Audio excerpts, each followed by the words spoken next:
Hello दोस्तों, आप सबको प्रभु यीशु के नाम से जय मसीह करता हूं और आप सबको अपने इस नई वीडियो में मैं आपको स्वागत करता हूं।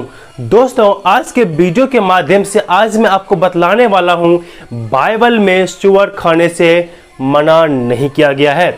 हाँ मेरे दोस्तों, मैं कुछ महीने पहले में एक वीडियो बनाया था। ये वाला वीडियो आप स्क्रीन पर देख लीजिए। इस वीडियो मैंने आपको बतलाया था कि सूअर खाने के ऊपर में पूरा वीडियो मैंने उसमें आपको बतलाया है, पूरा डिटेल से उसमें मैंने बतलाया है। तो दोस्तों, उस वीडियो के देखने के बाद बहुत ज़्यादा भाई बहन ने मुझे कमेंट किया है कि हमें शुगर को नहीं खाना चाहिए। कोई कमेंट किया कि शुगर को खाना चाहिए, कोई बोलते हैं उसको नहीं खाना चाहिए क्योंकि उसमें दुष्ट आत्मा होती है, कोई बोलती है उसको नहीं खाना चाहिए क्योंकि वो गंदगी में रहता है। मेरे दोस्तों, बाइबल में क्या लिखा हुआ है? आज बहुत सारा मसीह भाई बहन है जो इस बातों को लेकर के कंफ्यूजन में है, अंजसमस में जी रहे हैं कि क्या मुझे खाना चाहिए या नहीं खाना चाहिए। क्योंकि मेरे दोस्तों, उस वीडियो के नीचे में आप लोगों ने कमेंट किया है कि बहु उसको कोई बोलता है कि इनको खा लेना चाहिए, कोई बोलता है नहीं इसको नहीं खाना चाहिए, उसको परमेश्वर ने मना किया है। क्या सच में ऐसा है कि परमेश्वर ने हमें मना किया है? तो मेरे दोस्तों, इस वीडियो में आप बने रहिए। मैं इसी चीज़ों को आपको बाइबल के माध्यम से आपको समझाने का प्रयास करूंगा और बाइबल के अलग अलग बाइबल वर्स से मैं आपको एक्सप्लेन करके समझाने का प्रयास करूंगा। तो दोस्तों, इस वीडियो को आप पूरा जरूर देखें ताकि आप अच्छे से परमेश्वर के वचन को सीख सको। इन शुद्ध और अशुद्ध के चक्कर से आप भी बाहर निकल सको। मेरे दोस्तों, आपको मैं एक बाइबल के वचन में आपको पढ़ाना चाहता हूँ। यहाँ पर लिखा हुआ है पहला तीमुथियुस की पुस्तक, उसका 4 अध्याय का 3 से 5 तक। यहाँ लिखा हुआ है, जो विवाह करने से रोकेंगे और भोजन की कुछ वस्तुओं से परे रहने की आज्ञा देंगे, जिन्होंने परमेश्वर ने इसीलिए सृजा की विश्वासी और सत्य के पहचानने वाला उन्हें धन्यवाद के साथ खाए, क्योंकि परमेश्वर की सृजी हुई हर एक वस्तु अच्छी है और कोई वस्तु अस्वीकार करने के योग्य नहीं, पर यह कि धन्यवाद के साथ खाई जाए, क्योंकि परमेश्वर के वचन और प्रार्थना के द्वारा शुद्ध हो जाती है। मेरे दोस्तों, यहाँ पर परमेश्वर के वचन साफ साफ कहता है, इस संसार में ऐसी कोई वस्तु नहीं है जिसको हम खा करके अशुद्ध हो जाए। यह परमेश्वर के वचन में साफ साफ कहता है कि सब कुछ स्वीकार करने के योग्य है और मुझे धन्यवाद के साथ हम परमेश्वर की उपस्थिति में जा करके प्रार्थना और धन्यवाद करके उसे हम खा सकते हैं। लेकिन मेरे दोस्तों, इसका मतलब ये नहीं कि आप कुछ भी खा लोगे। जो आपको अच्छा लगता है उसी चीज़ों को आप खा सकते हो। इसलिए मेरे दोस्तों, आज बहुत सारे लोग कहते हैं कि बहुत आपका अलग अलग कलीसिया में आप जब जाएंगे, आप सुनेंगे देखेंगे तो बहुत कलीसियाएं में शादी करने से भी रोकते हैं कि हमें एक अच्छे पदवी पर, हम अच्छे पद पर हैं, परमेश्वर ने मुझे ऐसा यहाँ पर पहुँचाया इसलिए हम शादी नहीं करेंगे। लेकिन मेरे दोस्तों, शादी तो परमेश्वर की योजना था ना। आदम जब अकेला था तो परमेश्वर ने उसके लिए एक पत्नी को बना कर दिया था। तो परमेश्वर चाहता है कि हम शादी करें। वो इसके ऊपर भी मैंने एक वीडियो को बना दिया है, ऊपर आई बटन में इसका लिंक है, जाकर उसको देख लीजिएगा। मैं उस टॉपिक पर ज़्यादा आगे मैं नहीं जाऊंगा। आज मैं आप लोगों को शुगर खाने के बारे में बता रहा हूँ। इसलिए मेरे दोस्तों, यहाँ पर लिखा हुआ है कि परमेश्वर की सृजा हुआ हर एक वस्तु को हम खा सकते हैं। जब आपने इस वीडियो के नीचे में जब कमेंट किया था तो मैंने उसको पढ़ा था। बहुत लोग बोलते हैं कि हमें शुगर का मांस नहीं खाना चाहिए क्योंकि वो गंदगी में रहता है, पर कितना लोग बोलता है कि परमेश्वर ने मुझे इसीलिए मना किया है क्योंकि वो गंदगी में रहता है। मेरे दोस्तों, आपको मैं कुछ एक्सप्लेन करना और कुछ आपको उदाहरण देना चाहता हूँ। अगर जो आप शुगर गंदगी में रहने के वजह से अगर जो आप खाना चाहते हैं, तो अगर जो मान लीजिए आपने शुगर का मांस नहीं खाते हैं, आप मुर्गा खाते होंगे, आप मछली खाते होंगे या और कुछ खाते होंगे, कभी आपने मुर्गे को या मछली को पलते हुए देखा है? मैं आपको सच्ची घटना बताता हूँ। जब कोई अगर जो मुर्गा पालता है, जब उसे घर से मुर्गा क्या होता है, उसको जब हम खुले छोड़ देते हैं उनको चरने के लिए, तो कभी कभी वो खेतों में चला जाता है मुर्गा। कभी कुछ कीड़े मकोड़े खा लेते हैं, कभी कभी ये मानव द्वारा जो पैसा मल है वो भी खा जाते हैं। तो उन्हीं मुर्गों को लेकर के आप जो है वो अच्छा से बनाते हैं और बड़ी चाव से खाते हैं। तो ये हो गया मुर्गे की बात। आप मछली तो खाते होंगे ना? आप मछली कभी पलते हुए देखा है? मछली किसी को तालाब में भी कोई पालता है, कोई समुद्र में भी रहता है मछली। जब समुद्र में मछली रहते हैं तो वो सब कुछ खाते हैं, पानी को साफ करने के काम करते हैं। पानी में जो भी गंदगी है, कभी कभी तो जब आप समुद्र में थूक खिगाड़ फेंकेंगे तो वो भी वो खा जाते हैं। कभी कभी मछली तो मलमूत्र भी खा जाते हैं पानी में। कभी कभी मछली तो जो पानी में जो सड़ गया है लाश, उसका भी खाते हैं। मरा हुआ इंसान को जो पानी में सड़ गया है वो भी खाते हैं। तो क्या आप मछली भी नहीं खाते हैं? मेरे दोस्तों, ये तो हो गया तर्क करने की बात ही, क्योंकि मेरे दोस्तों सुअर तो गंदगी में रहता है, वो उसके लिए आप नहीं खाते। लेकिन आप मछली और मुर्गा भी तो खाते होंगे ना, वो भी तो गंदी गंदी चीज़ खाते हैं। लेकिन उसी तो आप घर में जब वही समुद्र का मछली जब घर में समुद्र में वो पूरा गंदा चीज़ खाता है, और जब वही समुद्र से निकाल के जब बाजार में लाया जाता है, आप बड़े चाव से उसे खरीद करके बना के खाते हो। ये तो होगी तर्क की बातें। मेरे दोस्तों, फिर आते हैं शुगर के बारे में। लेकिन मेरे दोस्तों, बाइबल में ऐसा जहां लिखा हुआ है परमेश्वर ने शुगर को खाने से मना किया है, मैं आपको वहां पर ले चलता हूं। आप निकाल लीजिएगा व्यवस्था का विवरण, इन व्यवस्था विवरण उसका 14 अध्याय का 6 और 8। यहां लिखा हुआ है, अतः पशुओं में से जितने पशु चिरे या फटे खुर वाले और पागुर करने वाले होते हैं, उनका मांस तुम खा सकते हो। यह परमेश्वर का वचन साफ साफ कहता है, पशुओं में जिनका फटे चिरे खुर और पागुर करते हैं उनको तुम खा सकते हो। जिसे फटे खुर वाले या और पागुर करते हैं उसे तुम खा सकते हो। और आगे लिखा हुआ है 8वें वचन में, फिर सुअर जो चिरे खुर का तो होता है परंतु पागुर नहीं करता, इस कारण वह तुम्हारे लिए वो शुद्ध है। तुम ना तो उसका मांस खाना और ना उसकी लोथ को छूना। यह वचन साफ साफ कहता है, परमेश्वर का वचन कहा है 6 और 8 में। 6 वचन कहता है, तुम जानवर को खा सकते हो जो चिरे खुर का होता है और पागुर करता है, उसको तुम खा सकते हो। और शुगर के बारे में परमेश्वर का वचन कहता है, शुगर का चिरे खुर का तो होता है परंतु पागुर नहीं करता, कि वो तुम्हारे लिए अशुद्ध है।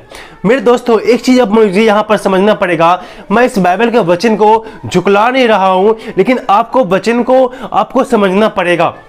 यहाँ मूसा के द्वारा जब परमेश्वर ने आज्ञा को दिया था, जब व्यवस्था को दिया था, उस समय में पुराने नियम की व्यवस्था में हमारा जो न्याय होता था, हमें जो दंड मिलते थे, वो व्यवस्था के अनुसार हमारे पापों को तौल करते थे, हमारे पापों को व्यवस्था के अनुसार नापते थे, हमें व्यवस्था के अनुसार दोषी ठहराते थे।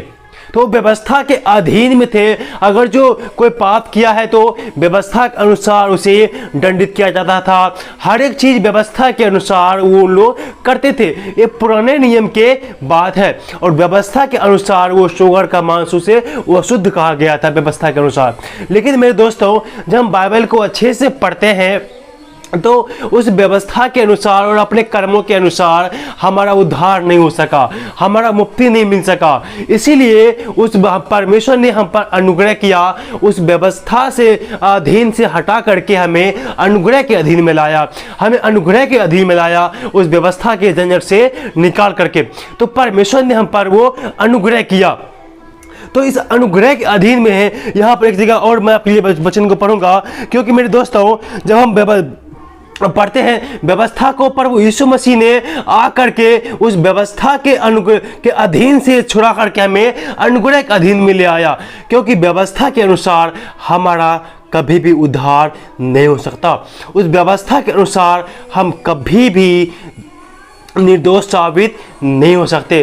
तो प्रभु यीशु मसीह ने अपने प्राण को दे करके, अपने प्राण की आहुति दे करके उस व्यवस्था के बंधन से हमें आज़ाद करवाया, उस व्यवस्था की गुलामी से हमें वो आज़ाद करवाया। पिछले वीडियो में आपको बहुत सारे वचन को एक्सप्लेन किया है, मैं इसमें उस सारा एक्सप्लेन को नहीं करूँगा। इसीलिए मेरे दोस्तों, उस व्यवस्था के अधीन नहीं है। प्रभु यीशु मसीह ने हमें उस व्यवस्था को पूरा कर करके, उस व्यवस्था से छुड़ा करके अनुग्रह में ले आया, अनुग्रह में ले आया। इसीलिए व्यवस्था तो हमारे ऊपर में लागू है, लेकिन पूरा कुछ लागू नहीं है। व्यवस्था के सारा नियम को, सारा आज्ञाओं को आज नए नियम की कलीसिया फॉलो नहीं करता। क्योंकि हम अनुग्रह उस व्यवस्था के अनुसार हमारा उद्धार नहीं हुआ है, हमारा उद्धार हुआ है तो अनुग्रह के द्वारा। यहां पर लिखा हुआ है इफिसियों 2:8 में, क्योंकि व्यवस्था के द्वारा अनुग्रह ही से तुम्हारा उद्धार हुआ है, और यह तुम्हारी ओर से नहीं वरन परमेश्वर का दान है। व्यवस्था के अनुसार नहीं, अनुग्रह के अनुसार हमारा उद्धार हुआ है। यह हमारी ओर से नहीं है वरन यह परमेश्वर का दान है। इसलिए मेरे दोस्तों, व्यवस्था के अनुसार परमेश्वर ने सूअर का मांस खाने के लिए हमें मना किया था। और एक चीज और मैं आपको बतला दूं, व्यवस्था जो है इजरायलियों को परमेश्वर ने दिया था मूसा के द्वारा। इजरायलियों को परमेश्वर के जो चुने हुए लोग थे वो इजरायली थे। परमेश्वर ने इजरायलियों को चुना था परमेश्वर के संतान होने के लिए, परमेश्वर के राज के दास होने के लिए। लेकिन इजरायलियों को चुना था, उसे इजरायलियों को चुन करके उसे व्यवस्था, जब इंसान ने पाप किया तो परमेश्वर ने उसे पाप से निर्दोष साबित करने के लिए, पाप उनके लिए निर्दोष साबित करने के लिए, दोषी ठहराने के लिए व्यवस्था को लाया था। ये चीज मैंने आपको पहले वाले वीडियो में भी बतला दिया है। इसीलिए उस व्यवस्था को प्रभु यीशु मसीह ने पूरा किया। उस व्यवस्था से हमारा छुटकारा नहीं हो पाया, इसीलिए परमेश्वर ने हम पर अनुग्रह किया, और अनुग्रह के द्वारा प्रभु यीशु मसीह हमारे उस क्रूस पर बलिदान दे करके उस व्यवस्था से हमें छुड़ा करके हमें वो उद्धार दिया। इसलिए जो कोई यीशु पर विश्वास करता है उसे उद्धार मिलता है और परमेश्वर के संतान बनने का अधिकार प्राप्त होता है। इसलिए वचन कहता है कि अनुग्रह ही से तुम्हारा उद्धार हुआ है। इसीलिए हम अनुग्रह के व्यवस्था के नहीं परंतु अनुग्रह के अधीन में हैं। इसीलिए मेरे दोस्तों, एक चीज और आपको समझना पड़ेगा, जब जो है परमेश्वर ने उस व्यवस्था के अनुसार जो है हमें मांस खाने से, उस सुअर का मांस खाने के लिए परमेश्वर ने मना किया था। लेकिन मेरे दोस्तों, एक चीज़ और आपको मैं, अभी तो हम लोग अनुग्रह के अधीन है, व्यवस्था के अधीन नहीं है। इस नए नियम की कलीसिया को उस व्यवस्था के जो सारी आज्ञा है हमें वो नहीं मानते हैं, उन सारे आज्ञाओं को हमें पालन नहीं करते हैं, क्योंकि हम अनुग्रह के अधीन हैं, ना कि व्यवस्था के अधीन है। जो व्यवस्था है हमें वो विश्वास को आने तक, यानी अनुग्रह के आने तक हमारा वो शिक्षक हुआ था। जब अनुग्रह आया तो व्यवस्था के समय खत्म हुआ। मेरे दोस्तों, जब आदम और हवा को परमेश्वर ने बनाया था तो उससे एक मैं आपको एग्जांपल देता हूं। जब परमेश्वर ने आदम और हवा को बनाया था, अब जब आप बाइबल को पढ़े होंगे तो परमेश्वर ने उसे हरे हरे साग सब्जी खाने के लिए बतलाया था। वहां पर परमेश्वर ने उसे मांस मछली खाने का इजाज़त नहीं दिया था। आदम हवा को परमेश्वर ने हरे हरे साग सब्जी खाने का इजाज़त दिया है। लेकिन हम अच्छे से जब बाइबल को पढ़ते हैं, हम जब स्टडी को करते हैं, तो जब नूह के समय में आते हैं तो नूह को परमेश्वर ने मांस मछली को भी खाने का इजाज़त देते हैं। तो परमेश्वर ने कुछ समय नियुक्त किया है, समय के अनुसार अलग अलग समय में अलग अलग आदेश परमेश्वर देते हैं। तो इसीलिए हमें उन नियमों को पालन करते हैं, ताकि हम इस नए नियम की कलीसिया को, प्रभु यीशु मसीह ने कुछ अलग संदेश दिया। जो मैंने आपको सबसे पहले परमेश्वर के वचन को जो पढ़ के सुनाया था कि इस संसार में से कोई वस्तु नहीं है जो अस्वीकार करने के योग्य है, पर धन्यवाद और प्रार्थना के द्वारा हम उसे खा सकते हैं। तो सूअर का मांस भी हम खा सकते हैं, वो गलत नहीं है, उसे खा सकते हैं। मेरे दोस्तों, एक बात और मैं आपको बतलाता हूं। जब आप प्रेरितों का काम उसका 10 अध्याय पढ़ेंगे तो पतरस को वहां पर परमेश्वर ने दर्शन देते हैं। जब पतरस को भूख लगता है तो वो छत पर जाता है खाना बनाने के लिए। वो जब वहां पर पतरस को एक दर्शन मिलता है, आप प्रेरितों का 10 अध्याय पढ़ लीजिएगा, वहां पर दर्शन मिलता है। उस स्वर्ग से एक चादर नीचे आता है, उस चादर में हर एक प्रकार का चौपाया जानवर आता है, और परमेश्वर उसे कहते हैं, हे पतरस, उठ मार और खा। तो पतरस ने बोलते हैं कि हे प्रभु, नहीं प्रभु, मैंने कभी भी अशुद्ध वस्तु को नहीं खाया। तो परमेश्वर ने उसे कहा, जिस वस्तु को परमेश्वर ने शुद्ध ठहराया है तुम उसे वो शुद्ध मत का। हालांकि ये पतरस के जो दर्शन है खाने पीने के बाद को लेकर के नहीं था। आप अगर जो पढ़े होंगे तो जानते होंगे। लेकिन मेरे दोस्तों, आपको मैं इसलिए बताता हूं क्योंकि परमेश्वर ने इजरायलियों को चुना था, इजरायलियों को जो आदेश दिया था, इजरायलियों के जो व्यवस्था दिया था। तो वो परमेश्वर जो सुसमाचार है, जो पतरस भी और पतरस के जो और भी साथी थे, प्रभु यीशु मसीह के जो और जो चेले लोग थे, वो सिर्फ इस्राएलियों में और जो चुने हुए लोग थे उन्हीं में, अपनी जातियों में, अपनी कौम में वो प्रचार करते थे। लेकिन परमेश्वर कहना चाहता है, परमेश्वर उस दर्शन से पतरस को सिखाना चाहता है, नहीं पतरस, परमेश्वर का जो वचन है, परमेश्वर जो सुसमाचार है, वो सिर्फ इजरायलियों के लिए नहीं है, संपूर्ण मानव जाति के लिए है, अलग अलग जाति के लिए है, वो सबके लिए परमेश्वर का वचन है। इसीलिए मेरे दोस्तों, परमेश्वर का वचन वो पूरे संसार के लिए है, ना कि सिर्फ इजरायलियों के लिए। परमेश्वर उस पतरस के दर्शन के द्वारा ये बताना चाहता था, नहीं, परमेश्वर का सुसमाचार सिर्फ इजरायलियों के लिए नहीं है, जबकि अन्य जातियों के लिए भी है, सबके लिए परमेश्वर, सबके लिए प्रभु यीशु मसीह ने प्राण को दिया है। इसीलिए मेरे दोस्तों, अगर जो सूअर के मीट आप खाते हैं तो आप गलत नहीं करते हैं, आप कोई पाप नहीं करते हैं, आप उसे खा सकते हैं, कोई गलती नहीं है, वो अशुद्ध नहीं है। और जहां तक आता है खाने पीने को लेकर के, तो मेरे दोस्तों, आपको जो रुचता पचता है वही आप खाएंगे। ऐसा नहीं है कि अगर जो मुझे सूअर का मांस पसंद नहीं है तो मैं आपको खाने से मना करूंगा, ऐसा नहीं है। मैं कोई भी, किसी को भी अपनी इच्छा दूसरों पर नहीं थोपना चाहिए। बाइबल और परमेश्वर आपको कभी भी कुछ खाने पीने के लिए आपको मना नहीं करता है, शुगर का मांस भी खाने के लिए आपको मना नहीं करता है, उसे आप खा सकते हो। एक जगह और मैं आपके लिए परमेश्वर के वचन को पढ़ना चाहता हूं। जब आप नए नियम की किताब आप पढ़ेंगे तो आप मरकुस की किताब में वहां लिखा हुआ है, कोई भी ऐसी वस्तु नहीं है, मरकुस का 7 अध्याय का पन्ना लिखा हुआ है, ऐसी कोई वस्तु नहीं जो मनुष्य में बाहर से समाकर उसे अशुद्ध करे, परंतु जो वस्तुएं मनुष्य के भीतर से निकलती है वही उसे अशुद्ध करती है। जिसके यदि किसी को सुनने के कान हो तो वह सुन ले। प्रभु यीशु मसीह यहां पर कहते हैं, मनुष्य को ऐसी कोई वस्तु नहीं है जो उसे बाहर से समा करके उसे अशुद्ध कर दे, परंतु मनुष्य के मुख से जो निकलता है, जो अंदर से निकलता है, वही आपको अशुद्ध करता है। अगर जो आप सुअर का मांस खा लेंगे, अगर जो आप मछली खा लेंगे, आप अगर जो मुर्गा खा लेंगे, तो उनके द्वारा आप अशुद्ध बिल्कुल भी नहीं होंगे, उसके द्वारा आप अशुद्ध नहीं होते। लेकिन आप अशुद्ध किस लिए होते हैं?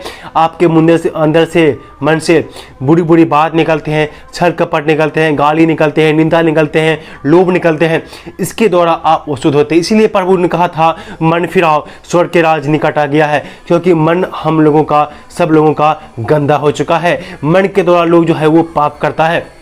इसीलिए मेरे दोस्तों, प्रभु यीशु मसीह का बनाया हुआ कोई भी वस्तु अशुद्ध या अस्वीकार करने के योग्य नहीं है, परंतु धन्यवाद और प्रार्थना के द्वारा सब कुछ शुद्ध हो जाता है, उसे आप खा सकते हैं। इसलिए मेरे दोस्तों, आप सुअर का मांस भी खा सकते हो, आप मछली भी खा सकते हो, वो अशुद्ध नहीं है। लेकिन मेरे दोस्तों, पौलुस कहता है, कुछ भी खाओ पियो, सब परमेश्वर की महिमा के लिए करो। आपको जो नेक लगता है, जो आपको अच्छा लगता है, जो आपको रुचता पचता है, वही आप खाएं। अगर आपको अच्छा नहीं लगता है तो आप मत खाओ। मुझे भी सुअर अच्छा नहीं लगता है, मुझे तो बकरे का मीट भी मैं नहीं खाता हूँ। अगर जो आप मुझे पर्सनल पूछेंगे तो मैं बकरे का मांस नहीं खाता हूँ, मैं सुअर नहीं खाता हूँ, मुर्गा भी थोड़ा खाता हूँ, ज़्यादा मछली का मांस मुझे अच्छा लगता है।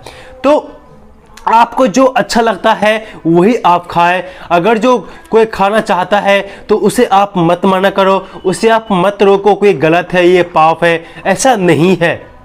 आप खा सकते हो, आपकी इच्छा अनुसार जो आपको अच्छा लगता है उसे आप खा सकते हो, वो गलत नहीं है।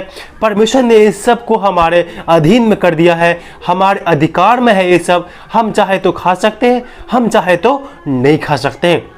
इसीलिए मेरे दोस्तों, शुगर का मांस भी आप खा सकते हो, आप दिक्कत नहीं है। मैंने आपको तर्क देके भी बतलाया और बाइबल से बतलाया है, क्योंकि सब सोचना आपको है, खाना आपको है और करना भी आपको है। आप बाइबल को पढ़ो और बाइबल के अनुसार अपने जीवन को जीने का प्रयास करो। तब पर भी आपको समझ में नहीं आता है तो आप मुझे कमेंट करो, और सबसे अहम जरूरी बात, आप उस परमेश्वर से प्रार्थना करो। आप जो भी बात समझ में नहीं आता, उन सारे बातों को लेकर के आप उस खुदावन यीशु से प्रार्थना करो। परमेश्वर आपका मार्गदर्शन करेगा, परमेश्वर आपको रास्ता बताएगा, वही आपको सिखा सकता है अच्छा से। हम तो सिर्फ आपको गाइडलाइन दे सकते हैं, आपको किस प्रकार से अपने जीवन को बिताना है और किस प्रकार से आपको वचन के अनुसार चलना है। इसीलिए चलना आपको है। सबसे बड़ा गुरु तो प्रभु यीशु मसीह है। इसीलिए आप परमेश्वर से प्रार्थना करें और वो आपके मन में जरूर कार्य करेंगे और आपको सही निर्णय लेने में आपको मदद करेगा। इस वीडियो और वचन के द्वारा परमेश्वर आप सबको आशीष दे। दोस्तों, आपसे मैं निवेदन करना चाहता हूं, अगर जो आप प्रभु यीशु मसीह के सुसमाचार कार्य में आप अपना योगदान देना चाहते हैं तो आप हमारे चैनल को सब्सक्राइब करें और हमारे वीडियो को लाइक करके इसे अपने रिश्तेदारों में, दोस्तों में शेयर करें, ताकि वो भी परमेश्वर के वचन को जान सके और सुसमाचार को सुन सके और अपने आत्मिक जीवन में लाभ उठा सके। इस वचन के द्वारा परमेश्वर आप सबको आशीष दे। आमीन।